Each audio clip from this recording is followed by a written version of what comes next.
नमस्कार साथियों, जिंदाबाद। आज एआईएसएफ के मंच ने मुझे एक मौका दिया है कि मैं उनके मंच से महिलाओं और बच्चियों से संबंधित कुछ मुद्दों पर बातचीत करूं।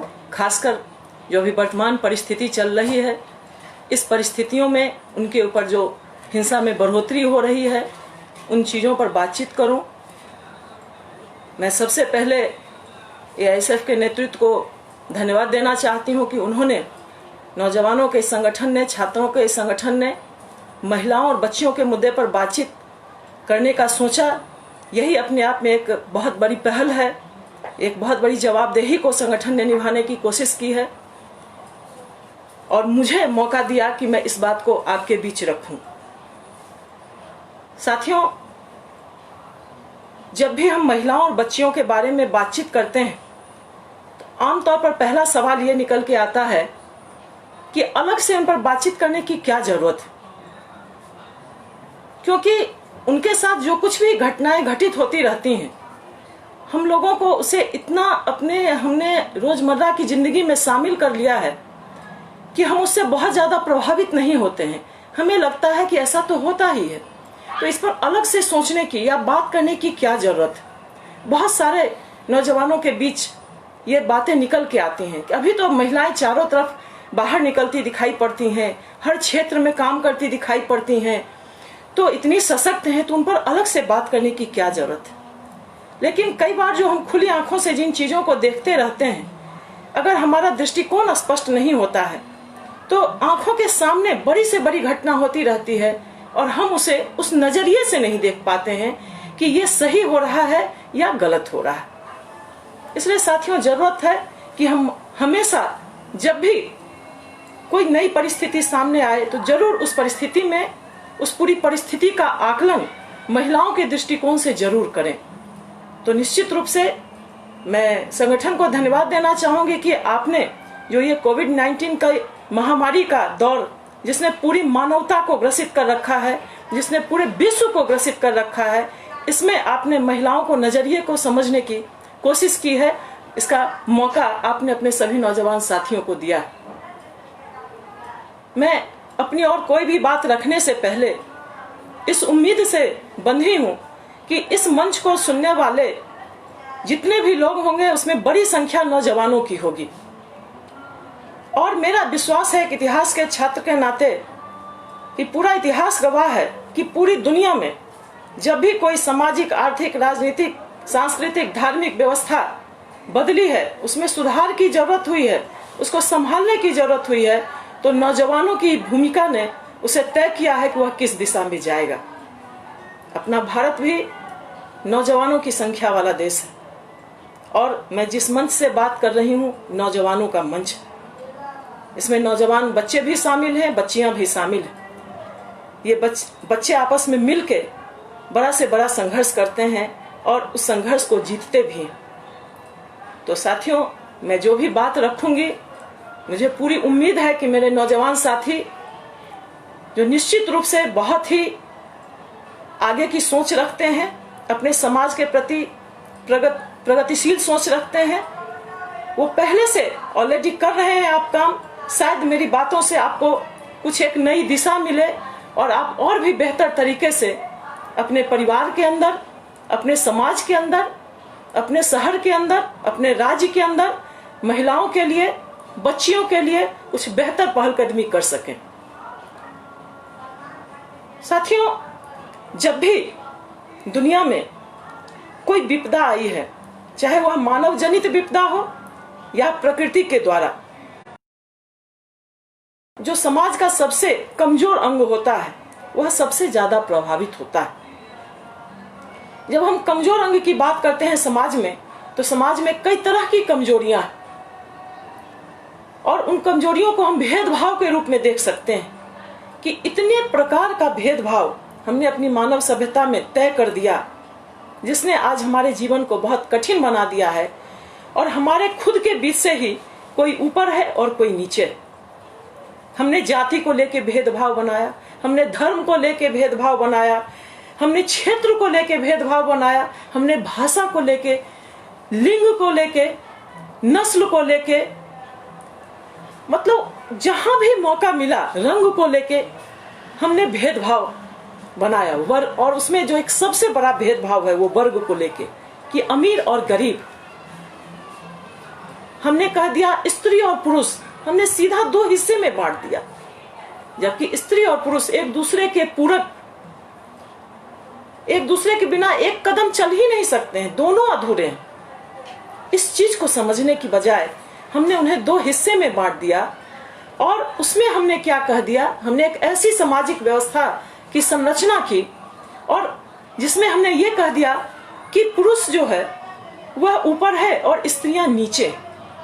हमने सीधा सीधा ये शब्द नहीं कहा, लेकिन हमने जो व्यवस्था तय की उस व्यवस्था में ऐसी चीजें हमने लागू की जिसने स्वतः ही महिलाओं की स्थिति को दोयम दर्जे में लाकर खड़ा कर दिया।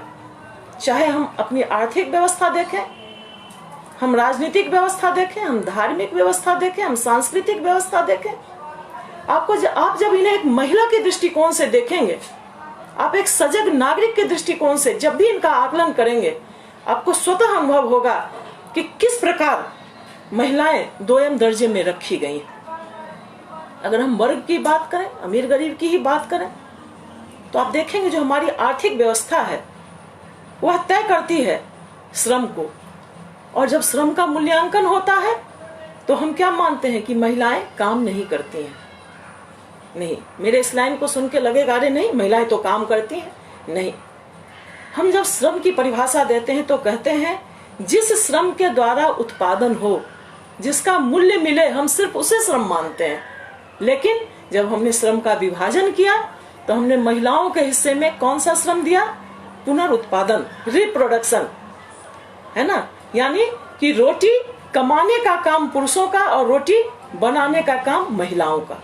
और स्वतः ही जब आपके श्रम का मूल्य आपको नहीं मिलेगा तो आपके श्रम का मूल्यांकन भी नहीं होगा और आप एक श्रमिक के रूप में गिने भी नहीं जाएंगे। आप अनपेड वर्क और वैतनिक कार्य करते रहेंगे, आप लगातार श्रम करते रहेंगे, लेकिन आपकी भूमिका कहीं तय नहीं होगी और आपको कहीं महत्व नहीं मिलेगा, आप दोयम दर्जे में चले जाएंगे। तो जब ये पूरी आर्थिक व्यवस्था आप देखेंगे, ये इसको समझने की कोशिश करेंगे, इस नजरिए से, एक महिला की नजरिए से, एक औरत की नजरिए से इसे समझने की कोशिश करेंगे तो आपको ये चीजें स्वतः दिखाई पड़ने लगेंगी। मैं जानती हूँ कि आप सभी बच्चे इन चीजों को की पढ़ाई कर रहे हैं, लेकिन इसको प्रैक्टिकल देखने के लिए आपको एक नारीवादी दृष्टिकोण भी अपनाना पड़ेगा। और जब हम नारीवादी दृष्टिकोण की बात करते हैं तो कई बार सवाल उठता है कि भाई ये अलग से नारीवाद और फेमिनिज्म करने की क्या जरूरत है? ये समाज को बांट देगा, ये परिवार को बांट देगा। लेकिन बहुत जरूरी है हमारे नौजवानों का यह समझना कि नारीवाद कोई अलगाव की चीज नहीं है, या महिला आंदोलन कोई पुरुषों के खिलाफ आंदोलन नहीं है। ये जिस दिन हमारे नौजवान साथी समझ जाएंगे, निश्चित रूप से हमारा समाज एक समतामूलक समाज, खासकर लैंगिक भेदभाव के मामले में समतामूलक समाज बनने की दिशा में बढ़ सकता है। इसलिए क्योंकि जब नारीवाद की परिभाषा होती है तो मैं बिल्कुल स्पष्ट सरल शब्दों में, किताबें तो आप खुद पढ़ते ही हैं, मैं सिर्फ आपके सामने स्पष्ट करना चाहती हूं कि नारीवाद को ऐसे समझें कि कोई भी घटना होती है अगर आपके सामने, उसे एक औरत की नजरिए से आप देखें। एक उदाहरण दूं कि अगर जब महंगाई बढ़ती है तो कोई सोचता है कि एक औरत को क्या फर्क पड़ेगा, लेकिन आप उसे देखिए एक औरत की नजर से कि जैसे ही महंगाई बढ़ेगी तो एक परिवार के का जो खर्च है उसका बजट गड़बड़ाएगा।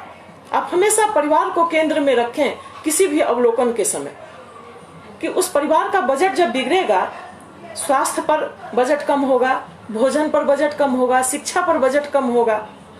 तो बजट कहाँ कम होगा?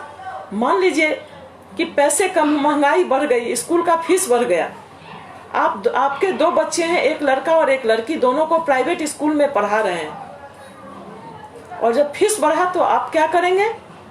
इस महंगाई का मार कहाँ असर करेंगे? बेटियां पढ़ के क्या करेंगे? उन्हें तो रोटी बनाना है, कमाना नहीं है। तो थोड़ा बहुत भी पढ़ ले काम चलेगा, सरकारी स्कूल में नाम लिखा दो। भोजन, घर में दाल आना कम होगा, सब्जी आना कम होगा, दूध आना कम होगा। जब महंगाई बढ़ेगी और जब ये चीजें कम होगी तो किसकी थाली से कम होगा? हमारे गांव देहात में, बिहार में कहते हैं कमौआ है, उसका शरीर ठीक रहेगा तो परिवार चलेगा। कमौआ किसको मानते हैं हमारे समाज में? जो रोटी कमा के लाता है। तो हमारी अवधारणा क्या बनी है, क्या कॉन्सेप्ट है कि पुरुष रोटी कमाते हैं। तो महंगाई बढ़ी, उसका असर आप अगर एक महिला के दृष्टिकोण से देखिए कि हो सकता है कि कितने परिवारों में स्त्री शिक्षा पर रोक लग जाए या वह निम्न स्थिति में चला जाए। महिलाओं की थालियों से दाल, दूध और सब्जियां गायब हो जाए, उनका स्वास्थ्य प्रभावित हो। इसी प्रकार अन्य चीजों को भी आप देख सकते हैं। तो एक महंगाई बढ़ी, उसने एक महिला के जीवन को किस प्रकार प्रभावित किया। बस यही है नारीवाद। इस नजरिए से चीजों को देखना है और ये देखने की क्षमता एक स्त्री में भी हो सकती है और एक पुरुष में भी हो सकता है। अगर एक पुरुष इस नजरिए से देखने लगेगा तो वह भी नारीवादी ही कहलाएगा, और एक स्त्री भी अगर नहीं देख पा रही है तो वह पितृसत्ता की पोषक कहलाएगी, ना कि सिर्फ स्त्री होने की वजह से वह नारीवादी कहलाएगी। इस फर्क को नौजवानों को समझना बहुत जरूरी है। और इसीलिए मैंने हमेशा कहा है, आज भी आपको यही संदेश देना चाहूंगी कि महिला आंदोलन कभी भी पुरुषों के खिलाफ नहीं रहा है या पितृसत्ता के खिलाफ। पितृसत्ता है क्या? यह एक ऐसी व्यवस्था है हमारे समाज की, ऐसी सामाजिक व्यवस्था है जिस व्यवस्था में जितने भी संसाधन हैं, जिंदगी जीने के जितने भी संसाधन हैं, उन संसाधनों से महिलाओं की पहुंच को दूर कर दिया गया, महिलाओं के नियंत्रण से उन्हें दूर कर दिया गया और स्वतः महिलाएं धीरे धीरे दोयम दर्जे में चली गई। तो ये जो, और इस पितृसत्ता के शिकार सिर्फ महिलाएं ही नहीं होती हैं, एक जगह पर जाके पुरुष भी होते हैं। जब हम लैंगिक भेदभाव की बात करते हैं तो लोगों को लगता है वो जेंडर डिस्क्रिमिनेशन मतलब महिलाओं की बात हो रही है, सीधी सी यही बात लोगों के दिमाग में आती है। नहीं साथियों, जब हम जेंडर डिस्क्रिमिनेशन की बात करते हैं, जब हम लैंगिक भेदभाव की बात करते हैं, तो मैं आपको स्पष्ट कर दूं कि यह भेदभाव दोनों को प्रभावित करता है, स्त्री को भी प्रभावित करता है और पुरुष को भी प्रभावित करता है। लेकिन क्यों हमारे मन में आता है कि जब हम इसकी बात करते हैं तो यह महिलाओं की बात है? इसलिए कि इस भेदभाव के कारण, भेदभाव होता दोनों से है, लेकिन स्त्री के पूरे अस्तित्व पर खतरा आ जाता है, जबकि पुरुष के सिर्फ व्यक्तित्व पर खतरा आता है। एक लड़का जब रोता है तो कहता है लड़की की तरह रो रहा है, उसे खुलकर रोने की आजादी हम नहीं देते हैं क्योंकि वह एक पुरुष। और लेकिन एक लड़की की जिंदगी बचेगी कि नहीं उस लैंगिक भेदभाव के कारण, हो सकता है कि उसे मां के कोख में ही खत्म कर दिया जाए, उस सिर्फ लैंगिक भेदभाव के कारण। तो इस चीज को समझना है कि ये जो लैंगिक भेदभाव है वह स्त्री के अस्तित्व पर खतरा है, लेकिन पुरुषों के भी व्यक्तित्व पर खतरा है कि उन्हें एक मानव बनने से रोकता है, उन्हें इंसान बनने से रोकता है। वह एक पुरुष को सिर्फ मर्द बना के रख देता है, उसके अंदर की इंसानियत, उसके अंदर की मानवता को यह जेंडर डिस्क्रिमिनेशन खत्म करता है। मेरे नौजवान साथियों, मुझे आपसे बहुत उम्मीद हमेशा से रही है, आपने किया भी है, और इसी उम्मीद से आज मैं अपनी बात आपके बीच रख रही हूँ कि कैसे आप अपने परिवारों के अंदर, आप जिस समाज और समुदाय के अंदर काम करते हैं, वहां से आप इस लैंगिक भेदभाव को दूर करने में निश्चित रूप से पहल करेंगे। आप व्यक्तिगत पहल कर सकते हैं, आप अपने संगठन की तरफ से पहल कर सकते हैं, आप सामूहिक रूप से पहल कर सकते हैं, और इसकी बहुत जरूरत है। जिस दिन नौजवान चाह लेंगे कि ये बदलाव आए, उस बदलाव को आज तक कोई नहीं रोक सका है जब नौजवानों ने चाहा। तो ये लैंगिक भेदभाव पर घर के अंदर चर्चा करने की बहुत जरूरत है, इसे बदलने की बहुत जरूरत है। और इसी लैंगिक भेदभाव का जो चरम परिणति है वह पितृसत्ता के रूप में सामने आता है कि वह पूरी व्यवस्था इस ढंग से तैयार की जाती है जिसमें हर कदम पर स्त्री के अस्तित्व को खतरा रहता है। तो महिला आंदोलन जो है वो उस पितृसत्ता के खिलाफ है जिसने स्त्रियों के अस्तित्व पर खतरा पैदा कर रखा है। और महिला आंदोलन के इतिहास को अगर बिल्कुल एक लाइन में आप समझना चाहें, आप सारे पढ़ने वाले बच्चे हैं, आप किताबों में पलटेंगे, आपको सारी चीजें मिल जाएंगी। मैं सिर्फ आपको यह इशारा करना चाहती हूँ कि महिला आंदोलन की शुरुआत में भी जितने भी बुद्धिजीवी, जितने भी प्रगतिशील सोच के पुरुष थे, सबों ने हमेशा साथ दिया है, तभी यह आंदोलन आगे बढ़ा है। जिन्होंने समझा है कि स्त्री और पुरुष एक दूसरे के पूरक हैं, न कि एक दूसरे के विरोधी। एक छोटे से उदाहरण से आप समझिए कि एक साइकिल की तरह दो पहिया है, एक पहिया आगे है, एक पहिया पीछे। अगर आप स्त्री को पीछे का पहिया भी मानते हैं तो आपको उसका ज्यादा ख्याल रखना होगा, क्योंकि जब आप साइकिल चलाते हैं तो आपको पता होता है कि आगे के पहिया में अगर हवा थोड़ा कम भी रहे तो शायद आप चला लें, लेकिन अगर पीछे का पहिया मजबूत ना होगा तो आपकी गति रुक जाएगी।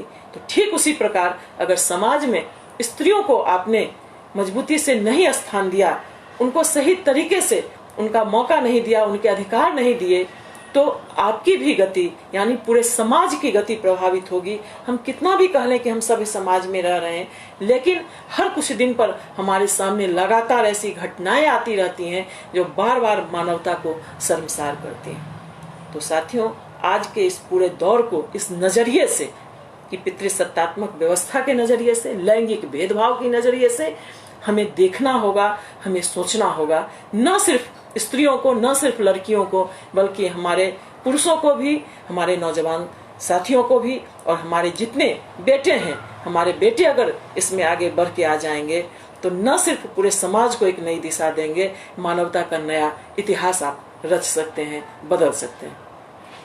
साथियों, आज जो मुख्य रूप से बात रखनी थी कि ये जो वर्तमान महामारी का ये समय है, और इस महामारी ने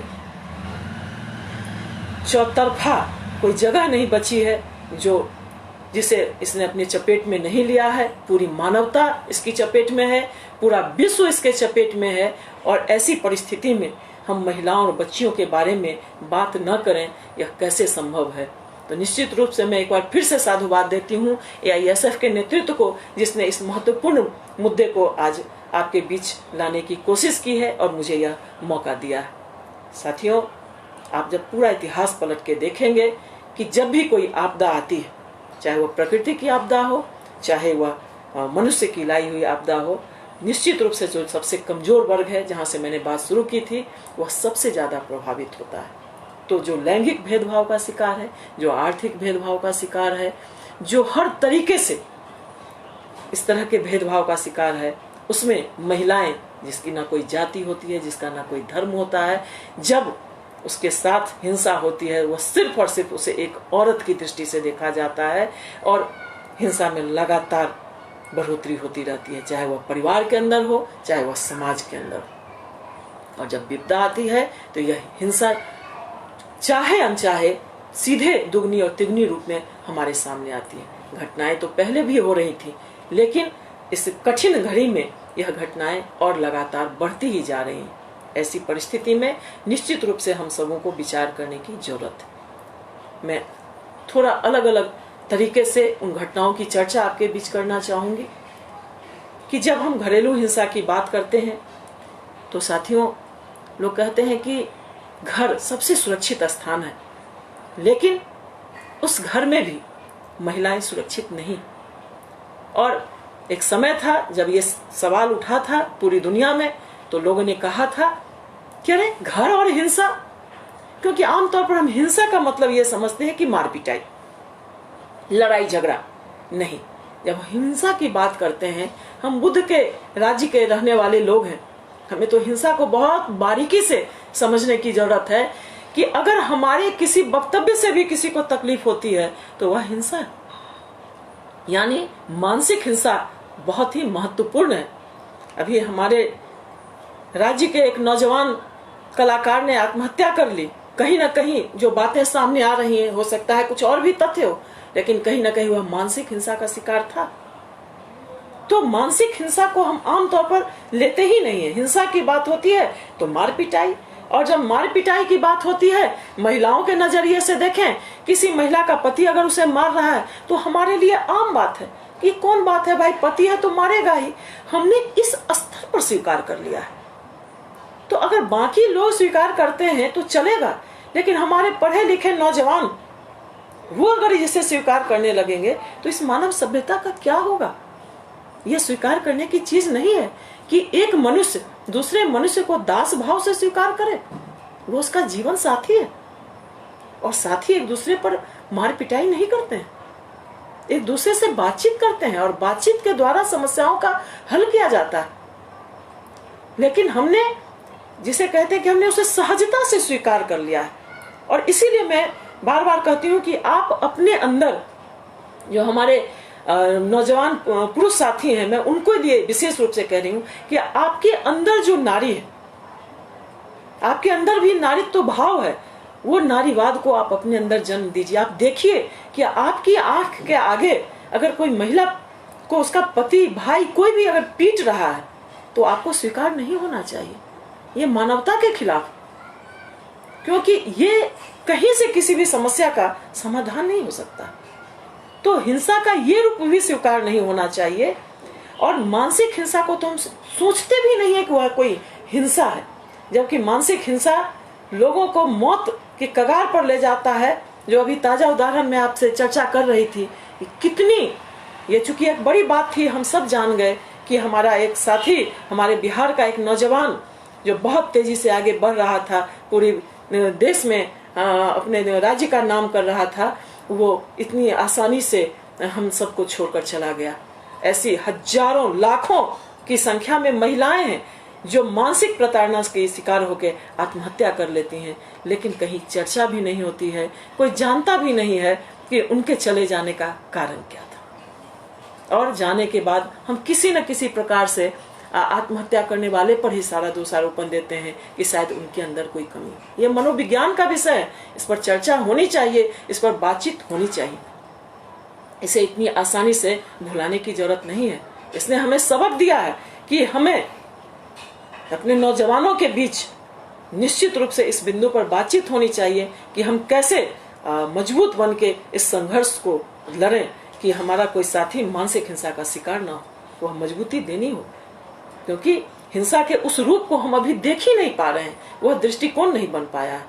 आप जब घरेलू हिंसा का कानून देखेंगे जो 2005 में बना, उसमें 4 भाग में हिंसा को रखा गया है: मानसिक हिंसा, शारीरिक हिंसा, आर्थिक हिंसा और यौनिक हिंसा। और यह सब पर लागू है, पुरुषों पर भी लागू है, क्योंकि जब भी महिलाओं के लिए कोई कानून बनता है तो 18 वर्ष से नीचे के लड़के के लिए भी वह कानून है। एक लड़के के साथ भी घरेलू हिंसा हो सकती है अगर वह 18 साल के नीचे है, और एक लड़के के साथ भी यौनिक हिंसा हो सकती है, जिसे हम चाइल्ड सेक्सुअल एब्यूज कहते हैं, बाल यौन शोषण। लड़कियों के साथ तो रेप और छेड़खानी की घटनाएं होती ही रहती हैं, लड़कों के साथ भी होती है, और इस पर कभी बातचीत अभी भी खुल के नहीं होती जिस तरह से होनी चाहिए। और बहुत सारे लड़के इस कारण से मानसिक हिंसा के, यौनिक हिंसा के शिकार होने के कारण अपनी जिंदगी से हाथ धो बैठते हैं। कोई समझ भी नहीं पाता कि उस बच्चे के साथ क्या हुआ था, क्योंकि एक लड़का, जो मैंने कहा लैंगिक भेदभाव, वो कह ही नहीं सकता है कि मेरे साथ यौनिक हिंसा हुई। हम अभी भी उसको भी नहीं स्वीकार करते हैं कि एक पुरुष के साथ लैंगिक यौनिक हिंसा हो सकती। हम 18 साल के लड़के को भी पुरुष के रूप में देखते हैं, मर्द के रूप में देखते हैं, जबकि अपने देश के अंदर जितने भी कानून हैं वो 18 साल से नीचे के लड़का और लड़की दोनों को बच्चा मानता है। और दोनों ही बच्चे के साथ चाहे मानसिक हिंसा भी हो सकती है, शारीरिक हिंसा भी हो सकती है, आर्थिक हिंसा भी हो सकती है और यौनिक हिंसा भी हो सकती है। हमें इस पर जरूर बातचीत करनी चाहिए। आपके जो छोटे भाई बहन होंगे, आप ज्यादातर कॉलेजों में पढ़ने वाले बच्चे शायद मेरी बात सुन रहे होंगे, लेकिन 18 वर्ष से नीचे के जो आपके भाई बहन होंगे, उनके लिए भी आपको उतना ही सचेत होना पड़ेगा। जब हम बच्चियों के साथ हिंसा की बात करते हैं तो बच्चों के ऊपर होने वाली हिंसा पर भी आपकी एक पैनी नजर जरूर होनी चाहिए। लेकिन जैसा कि मैंने पहले भी कहा कि लड़कों पर भी होती है हिंसा, लेकिन इसका जो प्रतिशत है, हम इसको ऐसे कह सकते हैं कि अगर 4 लड़के हैं, 4 बच्चे हैं, तो उसमें 3 आमतौर पर लड़कियां होती हैं और 1 लड़का होता है, तो ये प्रतिशत है। लेकिन 1 लड़का भी होता है, ये आप याद रखना है, लेकिन लड़कियां 3 होती हैं। इस पर थोड़ा सा ज्यादा हमको ध्यान देना पड़ेगा कि हमारी बेटियां, हमारी किशोर बेटियां, हमारी नौजवान बेटियां लगातार यौनिक हिंसा की शिकार होती हैं।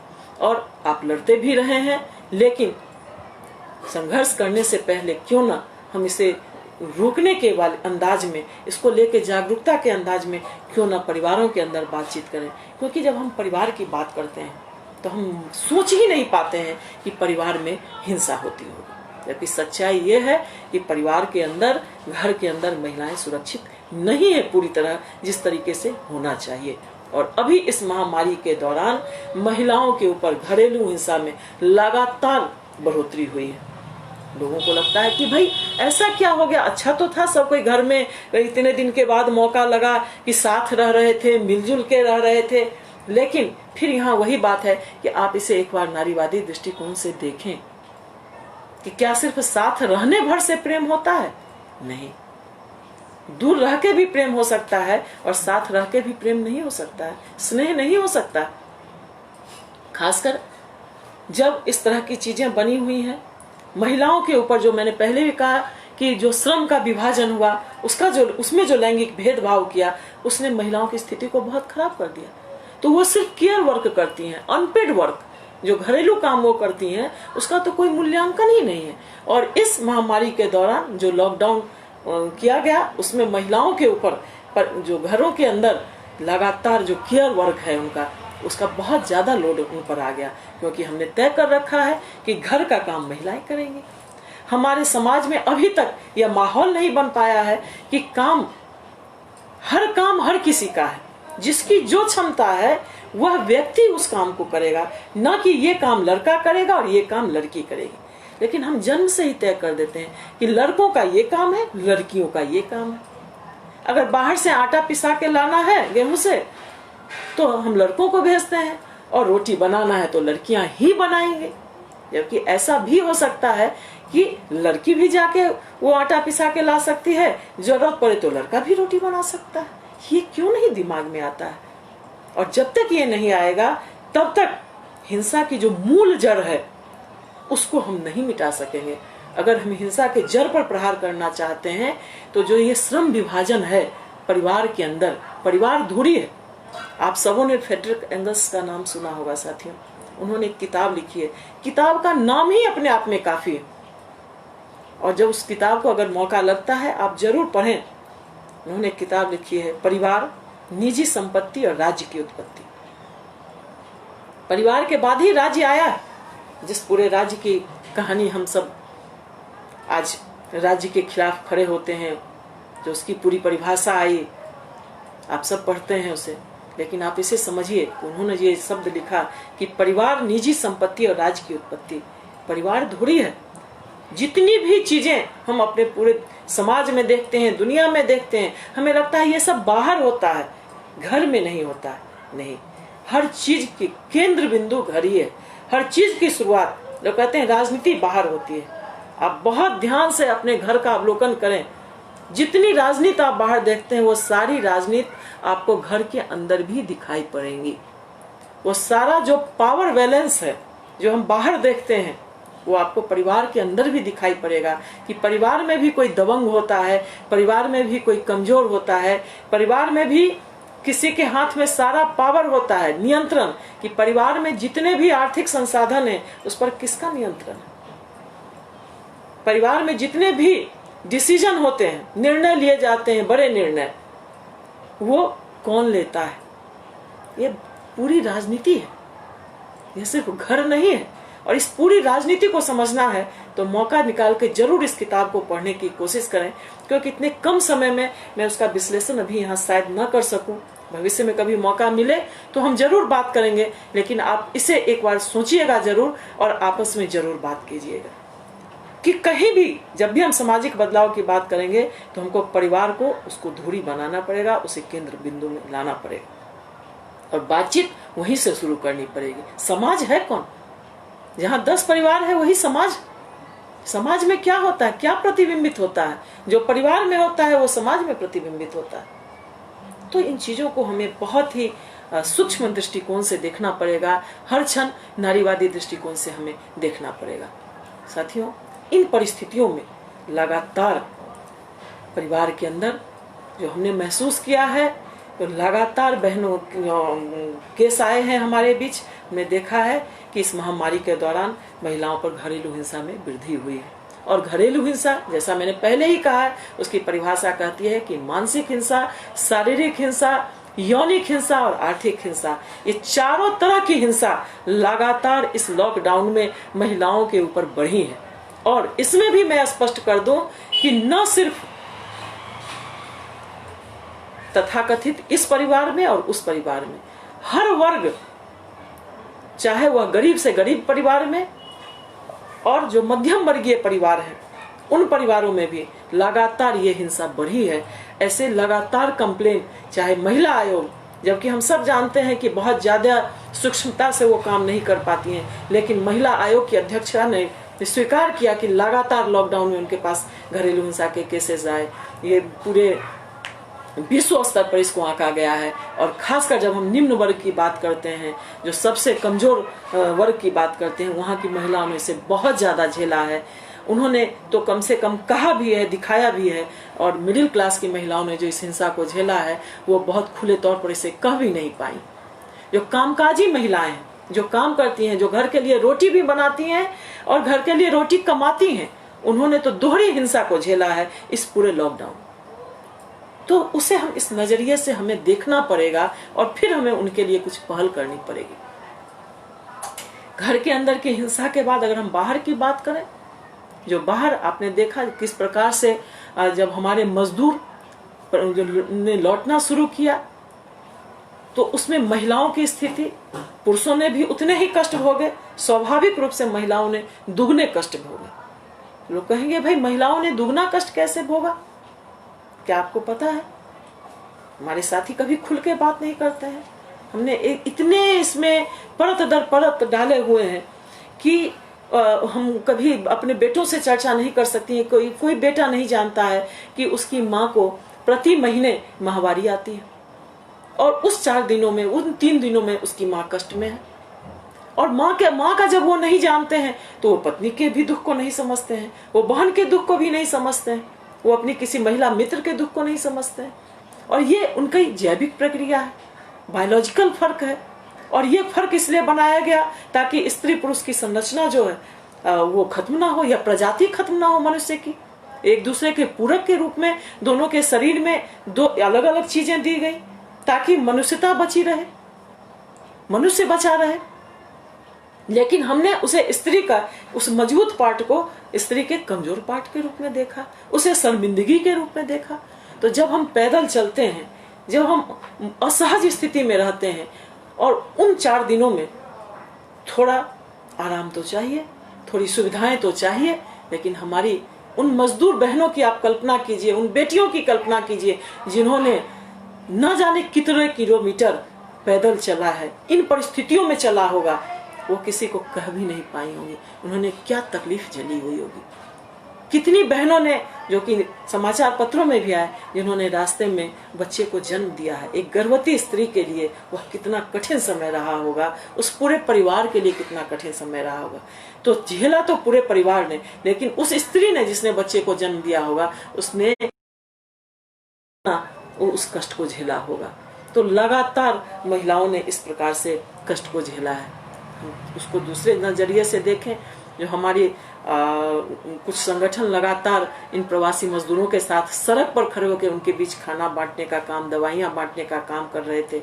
वैसे साथियों से हमारी सूचना मिली कि वो रास्ते चलते के दौरान हमारी बहुत सारी बेटियां ट्रैफिक्ड हो गई, यानी तस्करी का शिकार हो गई। रास्ते दिल्ली से पटना के लिए लोग चले, उस रास्ते में बेटियां बेच दी गई। उस रास्ते में लोगों ने मजबूर होके अपनी कितनी सारी किशोर बेटियों को जहां तहां छोड़ दिया। ऐसे केसेस भी सामने आए जिनको किसी समाचार पत्र में अभी तक जगह नहीं मिली है। हम और आप नहीं जान पाए हैं कि इस तरह की स्थिति जो है बनी है कि लोगों ने बेटियों को छोड़ा है, किशोर उम्र की बेटियों को। और मैं आपको आगाह कर दूं कि हम सबों को, बिहार के लोगों को खासकर सचेत होना है। हमारा गरीब प्रदेश है, बाढ़ से अभी वो कोई ठीक नहीं है कि ये जुलाई सितंबर आते आते बाढ़ की दस्तक ना आ जाए। और हर साल जब बाढ़ से जूझते हुए हमारे जो सीमांचल के पूरे प्रदेश हैं, आप देखेंगे कि वहाँ से ट्रैफिकिंग जो है हमारी बेटियों का, महिलाओं का इतनी ज़्यादा बढ़ जाती है। और मैंने जितने में बकरी लोग खरीदते हैं उससे कम दाम में, एक अच्छी दुधारू बकरी जितने में लोग खरीदते हैं उससे कम दाम में सीमांचल की बेटियां बिक जाती हैं। हम में से बहुत कम लोगों को ये पता है। बहुत ही संवेदनशील होने की जरूरत है। लेकिन अक्सर जब ट्रैफिकिंग पर बात होती है, मैं एक बहुत महत्वपूर्ण बिंदु पर आपको ले जाना चाहती हूँ कि जब भी तस्करी की बात होती है तो हमारा दिमाग आमतौर पर सिर्फ सीमांचल की तरफ जाता है। सच्चाई यह है कि बिहार का कोई जिला नहीं बचा है जहां से ट्रैफिकिंग नहीं होती है। बड़े दुर्भाग्य से मैं आपको बताऊं कि पटना शहर से लगातार पिछले 5-7 सालों से, कम हम लोगों की जानकारी में पिछले 5-7 सालों से लगातार बेटियां गायब हो रही। आप जानते हैं बिहार महिला समाज, जैसे आप छात्र संगठन है, वो महिलाओं का संगठन है, उसने लगातार इस मुद्दे पर काम किया है। और बिहार महिला समाज ने कई बेटियों को बचाने में अपनी एड़ी चोटी का पसीना करके कई बेटियों को बचाया भी है। लेकिन कोई एक संगठन, कोई एक संस्था पूरी व्यवस्था को नहीं बदल सकता है, क्योंकि प्रशासन ने इसको अभी तक चुनौती के रूप में नहीं लिया है। यह अभी तक कोई राजनीतिक मुद्दे के रूप में सामने नहीं आया है, एक सामाजिक मुद्दे के रूप में भी लोगों ने अभी स्वीकार नहीं किया है। तो एक AISF, एक बिहार महिला समाज कितनी बेटियों को रोक सकेगा? लेकिन हाँ, आप चाहें तो कोशिश कर सकते हैं। आप जितने बच्चे इससे जुड़े हैं, हमारे जितने नौजवान साथी जुड़े हैं, आप कम से कम इसकी जागरूकता, आपकी पहुंच जहां तक है, आप उतने लोगों को इसमें शामिल कर सकते हैं, सचेत कर सकते हैं कि आप सावधान हो जाइए, आप सचेत हो जाइए। आपके आंख के आगे से आपकी बेटियों को लोग उठा ले जाएंगे, क्योंकि स्त्री को जिस प्रकार से एक वस्तु का दर्जा दे दिया गया है, बाजार में खड़ा कर दिया है स्त्री को आज के उपभोक्तावादी इस पूरे सिस्टम ने, तो वह आपकी बेटियां वस्तु की तरह बिक रही हैं। तो हर माता पिता को, समुदाय को, गांव को, पंचायत को, जहां आपकी पहुंच हो, आप वहां तक इस समाचार को, इस स्थिति को बताएं कि कैसे बेटियां बिक रही हैं। आपको सचेत होने की जरूरत है। ठीक है, सरकारों में बहुत सारी कमियां हैं, लेकिन सरकार की जो योजनाएं भी हैं बेटियों को बचाने के लिए, जो मुख्यमंत्री कन्या उत्थान योजना के अंतर्गत लड़कियों की शिक्षा को लेके कम से कम वो भी सही तरीके से सभी बेटियों को मिलने लगे, तो एक हद तक हम कोशिश तो कर सकते हैं। अब जो नहीं है वो लड़ाई अपनी जगह पर है, वो तो लड़ी जाएगी, लेकिन कम से कम जो है उसको भी हम उसका भी इस्तेमाल करके हम जितनी ही बेटियों को बचा सकें, हम जितनी ही महिलाओं को बचा सकें। क्योंकि मैं आपको बता दूं कि पूर्णिया, कटिहार, इन सब वाले इलाके में जो बड़ी उम्र की महिलाएं हैं वह भी लगातार तस्करी की शिकार हो रही हैं। और कुछ नई सूचनाएं आई हैं कि कम उम्र के जो नौजवान लड़के हैं वह भी शिकार हो रहे हैं। लड़कियां तो हो ही रही हैं, लड़के भी शिकार हो रहे हैं अंग व्यापार के लिए। लड़कियां तो शिकार होती हैं ज्यादातर घरेलू काम करवाने के लिए, उसके बाद जो देह व्यापार में उनका इस्तेमाल होता है, पोर्नोग्राफी में उनका इस्तेमाल होता है। जितने भी इस तरह की चीजें हैं आप सब बेहतर जानते हैं कि बेटियों को इसलिए बेचा जाता है। और मजेदार बात यह है कि उनके माता पिता को पता भी नहीं लगता है कि वो बेटियों को बेच रहे हैं, और वो बेटियां उनके हाथ से जा रही हैं। उन्हें कहा जा विवाह, मैरिज ट्रैफिकिंग, इसके लिए एक शब्द आया है, रोज नए शब्द गढ़े जाते हैं, शोषण के लिए भी नया नया शब्द आता है। तो मैरिज ट्रैफिकिंग यानी शादी के नाम पर ले जाते हैं। कह रहे भाई, जो दलाल होता है हम अपना ही कोई होता है, और वो कहता है कि हम आपकी मदद कर रहे हैं। अरे आपकी बच्ची बड़े अच्छे घर में जाएगी। अरे वो लोग तो इतने दयालु हैं कि आपकी मदद करना चाहते हैं। 5,000 रुपया दिया है कि लीजिए, इससे बेटी की शादी कीजिए, और उस 5,000 रुपये में उनकी बेटी बिक जाती है। उन्हें तब पता चलता है कि जब बेटी को विदा करने के बाद उसका हालचाल जानना चाहते हैं तो पता लगता है कि अब न वो दलाल बीच से गायब है, और जो शादी करके ले गया है उसका तो कोई नाम पता है ही नहीं। इस प्रकार हाथ से, गोद से, माता पिता के गोद से बेटियों को उठा के ये तस्कर ले जाते हैं, और इसमें अपने लोग, तथाकथित अपने लोग हमें इसमें धोखा देते हैं। तो इसके लिए बहुत आप चाहें तो अपने स्तर से इसकी जागरूकता जरूर फैलाएं, क्योंकि जो सामान्य समय है उस समय तो ये होता ही रहता है, लेकिन जब भी इस तरह की महामारी आती है, जब भी कोई आपदा आती है, तो ये चीजें बढ़ जाती हैं।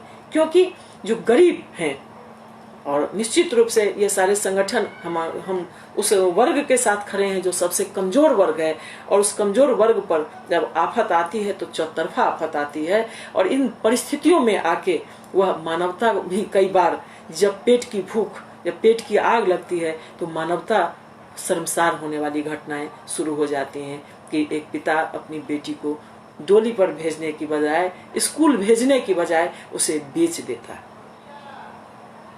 तो जरूरत है कि हम इस पर बात करें। हम कैसे बात करें, इसकी रणनीति बनानी होगी। हम किसको इसके लिए जवाबदेह बनाएं, इसकी रणनीति बनानी होगी। तो लगातार न सिर्फ सीमांचल बल्कि बिहार के का कोई जिला नहीं बचा हुआ है जहां से ट्रैफिकिंग नहीं होती है। इसके प्रतिशत में फर्क हो सकता है, लेकिन हर जिले से ये घटनाएं हो रही हैं। जब राजधानी शहर से ऐसा हो रहा है, तो निश्चित रूप से आप सोचिए कि अन्य शहरों की स्थिति कितनी दयनीय हो सकती है। साथियों, इसके अलावा आप लगातार देखेंगे बाल विवाह, वैसे भी अपने बिहार का में 42% बाल विवाह अभी भी हो रहे हैं। मतलब अगर 100 शादियां हो रही हैं तो उसमें 42 शादी जो है, 42 शादी जो है, बाल विवाह हो रहा है। और बाल विवाह का शिकार न सिर्फ लड़कियां होती हैं, लड़के भी हो रहे हैं। इस लॉकडाउन में हमने लगभग 10 बाल विवाह रुकवाए हैं, जो लड़का भी उसमें शामिल है, लड़की भी शामिल है। पलायन की मजदूरी, गरीबी, बहुत सारे कारणों से बाल विवाह हो जाते हैं।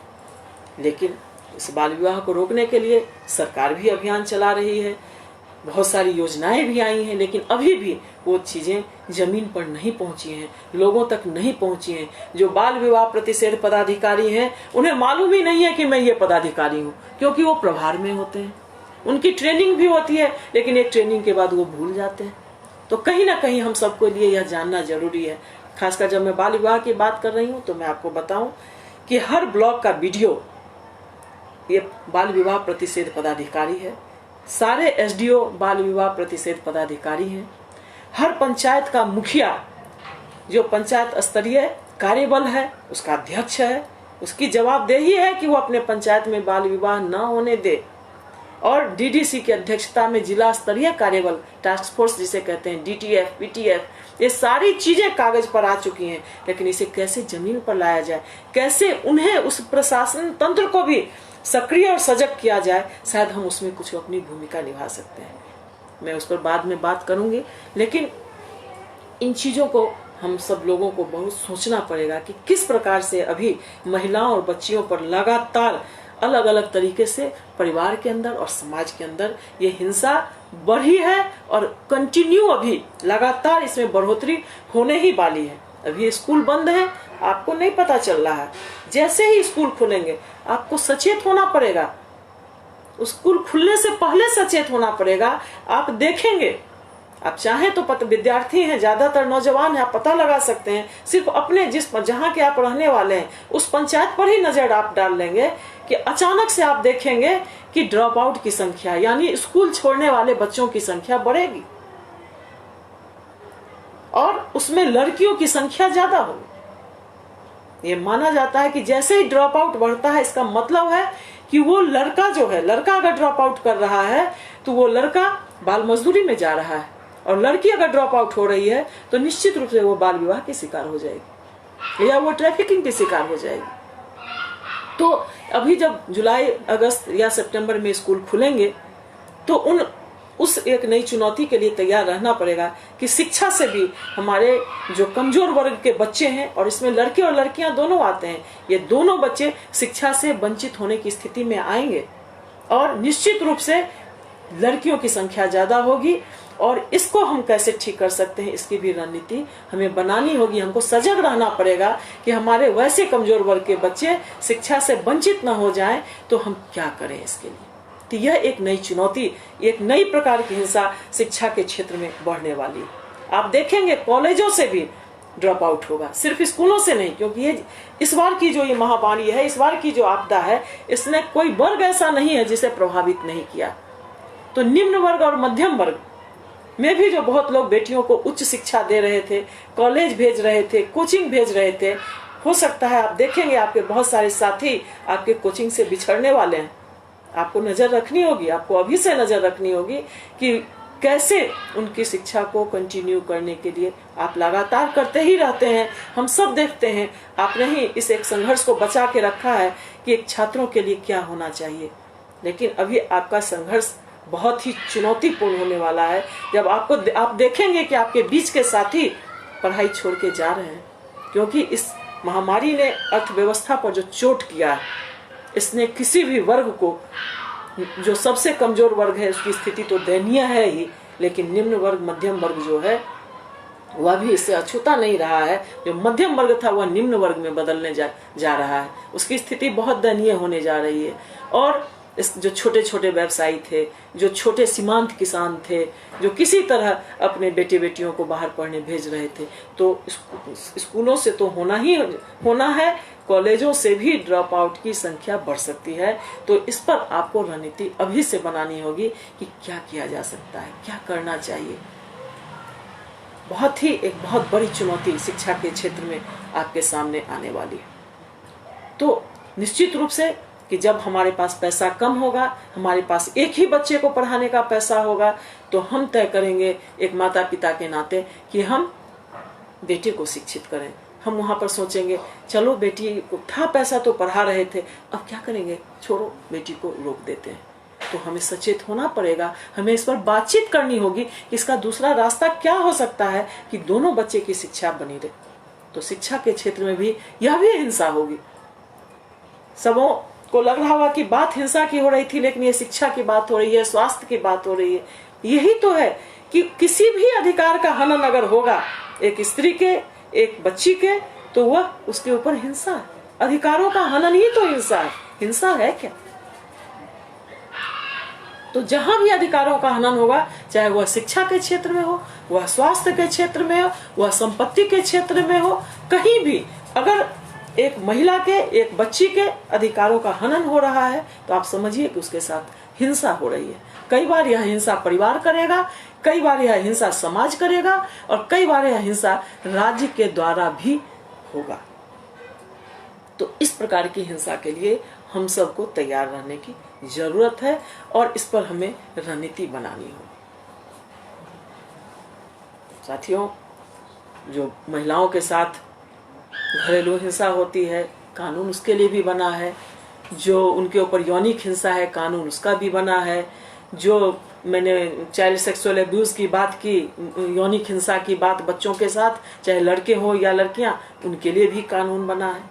कानून में कमी नहीं, तथाकथित योजनाओं में भी कमी नहीं है, लेकिन उन तक पहुंच कैसे बने, जो हम सब का दायित्व है कि उन तक लोगों की पहुंच कैसे बने, इस पर हमें काम करना होगा। हमारा दायित्व, हम नौजवानों का दायित्व, मैं तो नहीं लेकिन जो मेरे साथी नौजवान सुन रहे हैं, आप सभी नौजवानों का दायित्व, साथ में हम भी आपके खड़े हैं कि कैसे हम लोगों की पहुंच बनाएं, कि वो जाने कि उनके लिए यह कानून है, उनके लिए यह तंत्र है, उनके लिए यह योजनाएं हैं जिनका उपयोग करके वह अपनी रक्षा कर सकते हैं, वह अपने अधिकारों की रक्षा कर सकते हैं। और उस रक्षा को करने में कई बार सब कुछ जो बना है वो कागज पर भी है, उसको जितना प्रैक्टिकल होना चाहिए, उसको जितना सहज होना चाहिए, वो नहीं है। तो हमको उसके लिए भी काम करना पड़ेगा कि हम कैसे सहज बनाएं कि अगर एक महिला पर हिंसा होती है तो वह महिला आयोग तक उसकी पहुंच बन सके, या हेल्पलाइन जो हर जिले में कलेक्टेरिएट के, हर जिले के कलेक्टेरिएट में एक महिला हेल्पलाइन है, वहां तक भी एक महिला की पहुंच बन सके। और मैं तो कहती हूँ कि हेल्पलाइन को छोड़िए, वो तो तब भी जिला में है, तो एक गांव की महिला, एक सुदूर देहात की पंचायत की महिला, वो कैसे जिला तक पहुंचेगी? वो हिंसा की शिकार है, उसके पास 5 रुपए भी नहीं है कि वह जिला तक जा सके, उसके पास कोई फोन नहीं है कि वह फोन पर भी सुविधा ले सके, तब कहाँ जाएगी? हम तो उन महिलाओं के साथ भी काम करेंगे, हम तो उन बच्चियों के साथ भी काम करेंगे। तो साथियों, बिहार तो एक लाजवाब राज्य है। कॉन्सेप्ट के नाम पर अवधारणा तो यहाँ सब कुछ है। हमारे पास ग्राम कचहरी, साथियों, ग्राम कचहरी को एक हम बहुत बड़ा औजार बना सकते हैं अगर हम उसे संवेदनशील करें इन मुद्दों पर, क्योंकि ग्राम कचहरी की पूरी अवधारणा ही है कि बिल्कुल पंचायत के स्तर पर कैसे, और हमने इसको प्रैक्टिकल करके एक मॉडल के रूप में देखने की कोशिश भी की है। मैं आपको उदाहरण दूं कि समस्तीपुर के कल्याणपुर प्रखंड में कम से कम मैंने खुद 100 ग्राम कचहरी के सदस्यों को मैंने लगातार प्रशिक्षण दिया, और उसका परिणाम ये आया कि वहाँ के सरपंच, वहाँ के पंच लगातार उस इलाके में महिलाओं के साथ होने वाली घटनाओं को नारीवादी दृष्टिकोण से देखते हैं और महिलाओं के हक में फैसला देते हैं। उनके लिए जो भी रास्ता संभव होता है वो निकालने की कोशिश करते हैं। एक बहुत छोटे स्तर पर मैंने एक कोशिश करने की है। साथियों, क्या हम सब मिलकर ये कोशिश नहीं कर सकते हैं कि ग्राम कचहरी को सक्रिय करें? तो हमारे बीच के ही सारे लोग हैं, हमने उनको चुना है, वो जज नहीं है, वो वकील नहीं है, वो हमारे बीच के जनप्रतिनिधि हैं। तो हम उनको कैसे संवेदनशील करें कि जब वो न्याय करें तो वो जो खाप पंचायतें थी उनकी तरह काम ना करें। क्योंकि सच्चाई ये है कि ग्राम कचहरी को किसी भी प्रकार का जो प्रशिक्षण होना चाहिए, उनका जो संवेदीकरण होना चाहिए समाज के दृष्टिकोण से, वह नहीं होने के कारण वो कई बार खाप पंचायत की तरह न्याय करता है। तो उसको हम एक अपना औजार बना सकते हैं बदलाव का। ग्राम कचहरी को खासकर महिलाओं को ऊपर या दलित समुदाय के ऊपर किसी भी प्रकार की हिंसा होती है तो उसमें उनको हम कैसे इस्तेमाल कर सकते हैं। तो यह एक बहुत बड़ा पंचायत के स्तर पर हमारा औजार हो सकता है कि हम सब मिल के उस पर कुछ काम करें, उनके साथ एक बैठक करें, उनके साथ एक बातचीत करें। अपने अपने पंचायत में आप जहां से सुन रहे हैं, एक दिन का एक अवेयरनेस मीटिंग आप खुद कर सकते हैं। आप उनसे बात कर सकते हैं, दिन भर बैठने की जरूरत नहीं है। आप उनसे 1-2 घंटे बात कीजिए कि आप कैसे, आपके पास जब कोई केस आता है तो आपके देखने का नजरिया क्या होना चाहिए। जैसे ही महिला का कोई केस आता है, बच्चियों का कोई केस आता है, हम सीधे उसको ही, जो पीड़िता है उसको ही, उसके ऊपर ही ब्लेम करना शुरू करते हैं कि वह लड़की ऐसी थी, वह महिला ऐसी थी। नहीं, वो नजरिया बदलने में आप ग्राम कचहरी को मदद कीजिए, उसको संवेदनशील कीजिए। तो एक बड़ा हथियार पंचायत के स्तर पर हम तैयार कर सकते हैं जो महिलाओं और बच्चियों के ऊपर हो रही हिंसा पर निश्चित रूप से कदम उठा सकता है। मुखिया अध्यक्ष है, उसे बाल विवाह नहीं होने देना है, उसे बाल मजदूरी नहीं होने देना है। लेकिन क्या मुखिया लोग इस पर कभी सोचते हैं? वो विकास के काम में लगे रहते हैं। जबकि आपको मैं बता दूं कि मैरिज रजिस्टर्ड कानून जो है, जो विवाह का पंजीकरण होता है रजिस्ट्रार के यहाँ जिला में, उस पंजीकरण का पंचायत स्तर पर रजिस्ट्रार मुखिया होता है। मुखिया का काम है कि उसको अपने पंचायत में होने वाले हर विवाह का पंजीकरण करना। और विवाह के पंजीकरण को लोग समझते हैं कि शायद विदेश जाने के लिए होता है या लव मैरिज में किया जाता है, यही आम धारणा है। मैं आपको बता दूं, एक विवाह का पंजीकरण कई प्रकार की हिंसा को रोकने में हमारी मदद करता है। अगर पंचायत में विवाह का पंजीकरण सही तरीके से होगा तो वहीं पर पता चल जाएगा कि लड़की की उम्र क्या है शादी की और लड़के की क्या उम्र, तो बाल विवाह रुकेगा। दूसरे, लड़की की शादी, मेरे पंचायत की लड़की की शादी कहाँ हो रही है, वो वहां रजिस्टर्ड होगा। और फेक मैरिज की बात या जो मैरिज ट्रैफिकिंग की बात मैंने आपके बीच थोड़ी देर पहले की, आप मैरिज ट्रैफिकिंग को रोक सकते हैं। क्योंकि जब पंजीकरण होने लगेगा तो कोई गलत पता नहीं लिखाएगा। कौन आपकी बेटी को लेके चला गया आपको पता होना चाहिए। तो ये अगर रजिस्ट्रेशन होने लगेगा तो मैरिज ट्रैफिकिंग को भी हम रोक सकते हैं। उसके बाद हमारी बेटी कहाँ गई ब्याह के, हमारे पंचायत की बेटी या किस पंचायत की बहू हमारे यहाँ आई, हमको पता है। और उसके साथ अगर घरेलू हिंसा होती है तो ग्राम कचहरी से हम चिट्ठी भिजवा सकते हैं, मुखिया चिट्ठी भेज सकता है उस दूसरे जिला में जहां हमारी बेटी गई है। अगर जानकारी होती है कि उसके साथ कोई डोमेस्टिक वायलेंस हो रहा है, दहेज को लेकर प्रताड़ना हो रही है या अन्य किसी प्रकार की हिंसा हुई है, तो सिर्फ उसके माता पिता नहीं, उस पंचायत के प्रतिनिधि उसकी सुरक्षा में कदम आगे बढ़ा सकते हैं। तो उन्हें पता, कई बार जब कई घटनाएं होती हैं, आपने भी देखा होगा, तो लड़कियों को साबित करना पड़ता है कि मैं इनकी पत्नी हूं। तो जो दूसरी शादी कर लिया, पत्नी को ऐसे ही छोड़ दिया, उसे खाना पीना नहीं दे रहे हैं, रोज ऐसी घटनाओं से आपका भी सामना होता होगा। फिर आपको लगता होगा मैं इसकी कैसे मदद करूं, आप भी अपने को किंग कर्तव्य विमूढ़ पाते होंगे।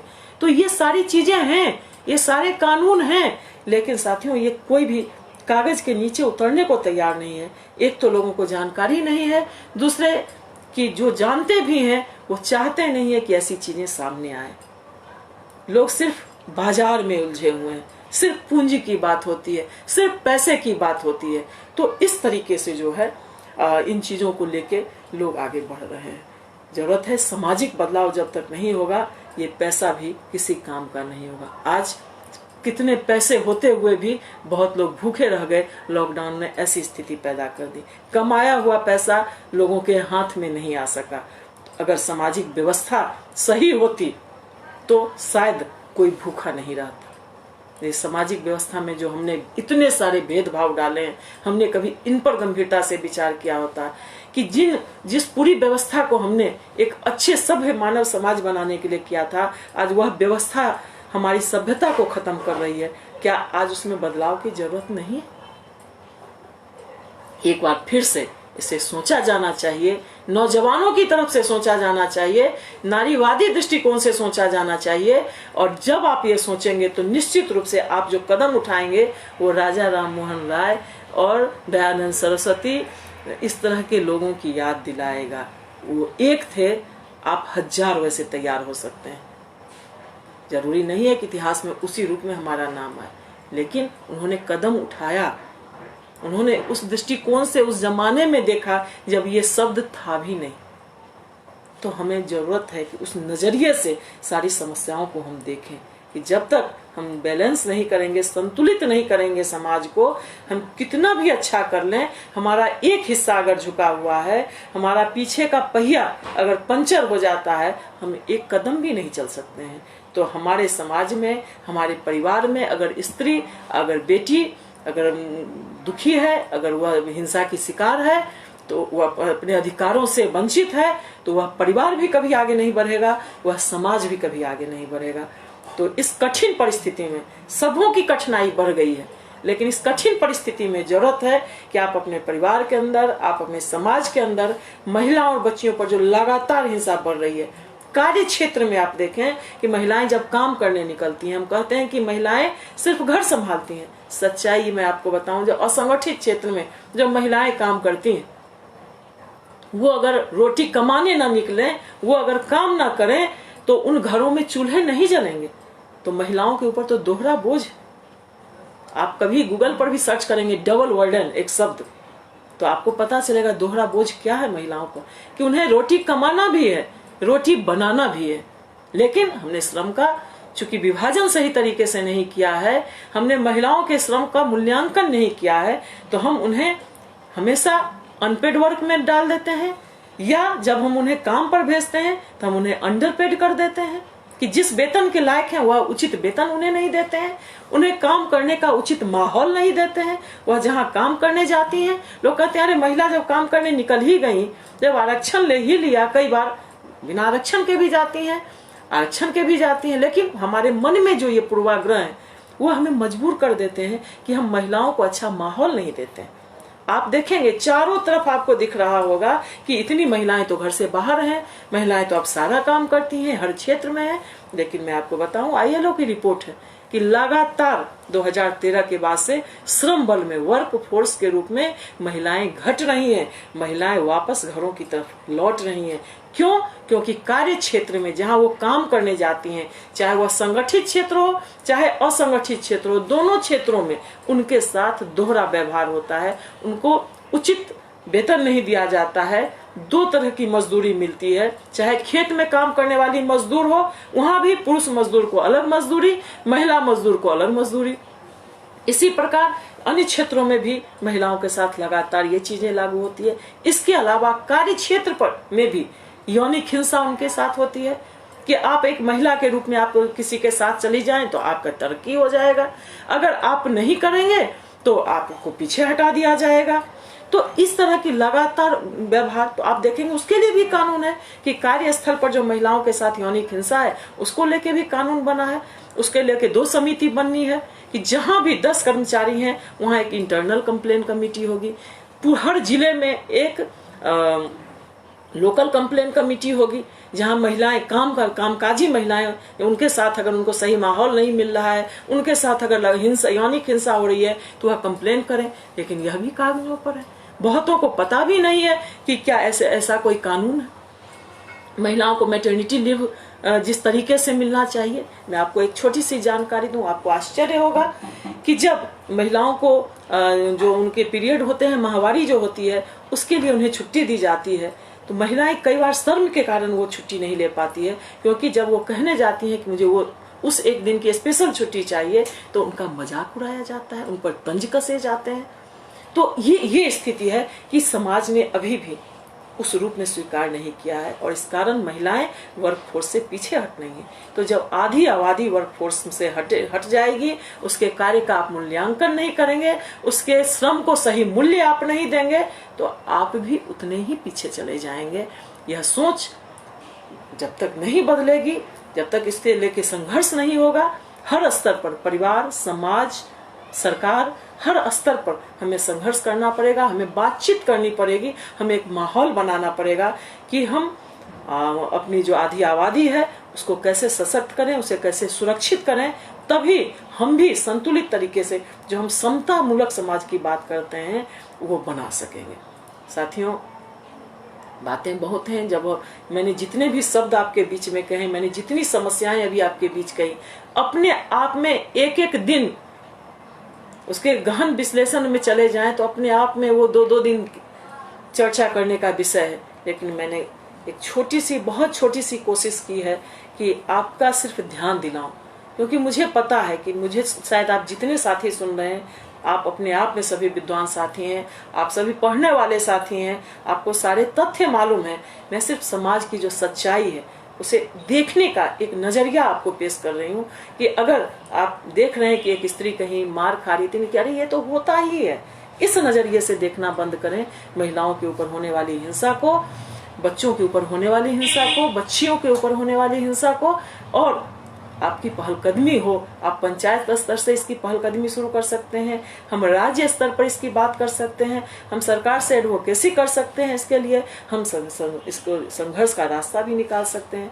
आज मैं आपको बता दूं कि बिहार महिला समाज ने, जो हमारी नर्स बहनें लगातार काम कर रही हैं, उनके साथ जो कई तरह की असुविधाएं हैं कार्यस्थल पर इस महामारी के दौरान, उसे लेके आवाज उठाया है। आप में से बहुतों को जानकारी भी होगी, नहीं तो कल समाचार पत्रों में पता नहीं क्या जगह मिलता है, लेकिन शायद सोशल मीडिया से आपको सूचना मिले कि बिहार महिला समाज ने ये सवाल उठाया है कि जो हमारी बहनें हैं वो लगातार नर्सिंग सेवा दे रही हैं, लेकिन उनको जो सुविधा मिलनी चाहिए, उनको जो सहयोग मिलना चाहिए, वो नहीं मिल पाता है। तो ऐसी स्थिति में उनके लिए आवाज उठाया। तो इसी प्रकार से चाहे संघर्ष के द्वारा, चाहे एडवोकेसी के द्वारा, अवेयरनेस के द्वारा, अलग अलग तरीके से हम अपनी भूमिका तय कर सकते हैं, हम अपनी जवाबदेही तय कर सकते हैं, एक नौजवान के रूप में, एक संगठन के रूप में, एक सामाजिक कार्यकर्ता के रूप में, इस उम्मीद के साथ कि आज जितने नौजवान साथियों ने मेरी बात को सुना होगा, समय की बाध्यता को देखते हुए हो सकता है कुछ बातें छूट गई हों, फिर मौका मिलेगा हम जरूर बात करेंगे। लेकिन आप सबों से हमेशा मेरी उम्मीद रही है, मेरा विश्वास रहा है कि आपने समाज को हमेशा आगे ले जाने की कोशिश की है। एक बार फिर इस नजरिए से, नारीवादी दृष्टिकोण से आप सभी इस मुद्दे को आगे ले जाएंगे, अपने परिवार से, अपने समाज से, अपने राज्य में। आपको बहुत बहुत शुक्रिया, जिंदाबाद। हम साथ रहें, हम संघर्ष करें और एक दूसरे को कभी अकेला न पड़ने दें। हमारा कोई नौजवान साथी किसी मानसिक यंत्रणा का शिकार ना हो, इसका जरूर ख्याल रखें। साथियों से बातचीत करते रहें, किसी को अकेला न छोड़ें। और एक आखिरी संदेश के साथ, एक शब्द बहुत ही गलत तरीके से प्रचलित हो गया इस कोविड के दौरान, जिसका नाम है सोशल डिस्टेंसिंग। तो ये बहुत ही गलत शब्द प्रचारित हो गया, इसे आप अपने डिक्शनरी से निकाल दें। आप, इस बीमारी ने कहा है फिजिकल डिस्टेंसिंग, शारीरिक दूरी रखिए स्वच्छता के मामले में, लेकिन सामाजिक रूप से आप जितने करीब आ सकते हैं उतने करीब आइए। और साथ ही हाथ बढ़ाना, एक अकेला थक जाएगा, मिलकर साथ चलना है। बहुत बहुत धन्यवाद, बहुत बहुत शुक्रिया, जिंदाबाद।